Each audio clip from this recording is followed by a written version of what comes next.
I'm Whitney McCabe here at Hangar 30, a marketing agency for real-world apps language arts.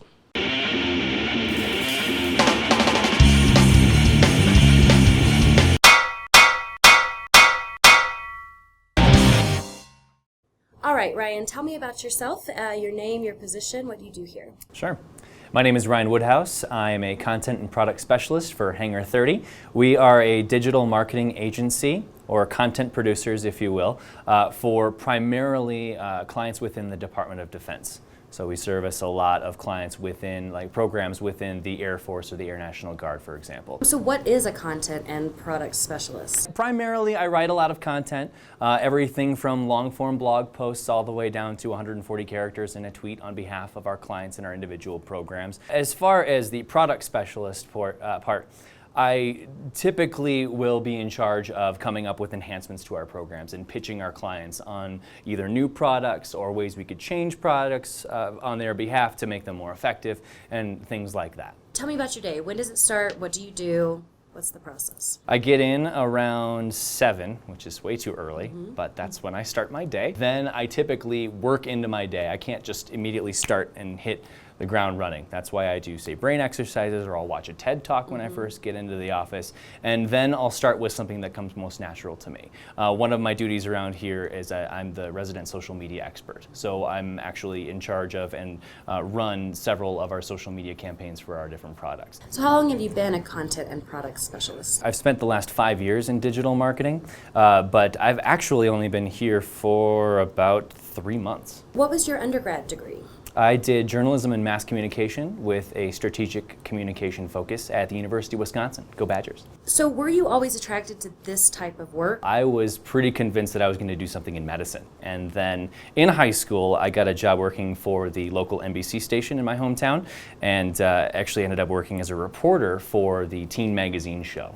Did you always want to write, or have you always enjoyed writing? I always enjoyed talking more than I did writing. And that's kind of how I think my writing style developed. I've always been more conversational in my writing, as opposed to, say, technical writing, where you have to reference a lot of facts and figures and be very, very strict with your speech and your word choice. So how important was what you learned in your English classes in high school and college to what you do today? It is definitely important. A lot more than I would have thought is in working with people and client relations and finding out exactly what it is that your clients are after. And obviously a lot of the basic concepts and things that I've learned through language arts classes in both college and in high school are directly applicable. I mean, you can have the best idea in the world, and if you can't accurately describe it to someone, then it's pointless. Then you don't have, then you may as well not even have an idea. What do you think students that maybe want to go into this field while they're in high school, what should they be focusing on? I think my number one piece of advice would be to practice brevity.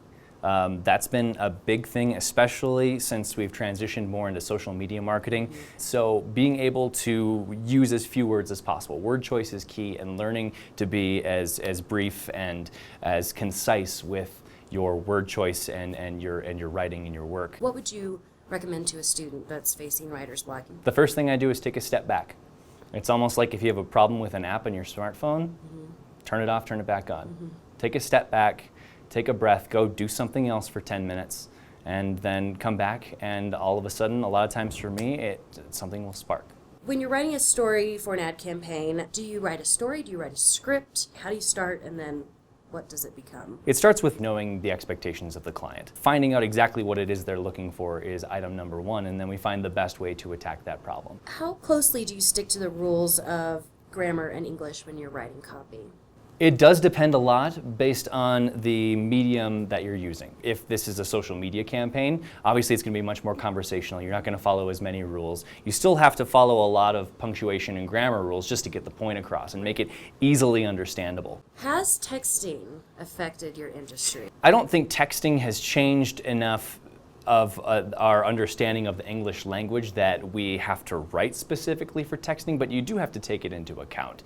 You have to be mindful of the way somebody who is texting and having a conversation solely on their phone without actually speaking to another person or reading a long-form sentence, how they're going to read and interpret a statement. What other school subjects do you use in your profession that might surprise us? I do a surprising amount of math. In creating campaigns, and a lot of different tools that we create for our apps deal with financial calculators and things like that. So a lot of math goes into creating that content. So, are you a grammar nerd? Would you call yourself a grammar nerd? Yes. It has made Facebook almost unbearable. Yeah, I agree. Not having proper grammar and punctuation, it drives me nuts, seeing that day in and day out. What do you think of Weird Al's word crimes video? That is my jam. Do you have a favorite punctuation mark? Oh, the exclamation point. Oh, really? Uh-huh. Mine's a semicolon. Why? It's Wonder What do you Woman. do with the semicolon? She can work on her own.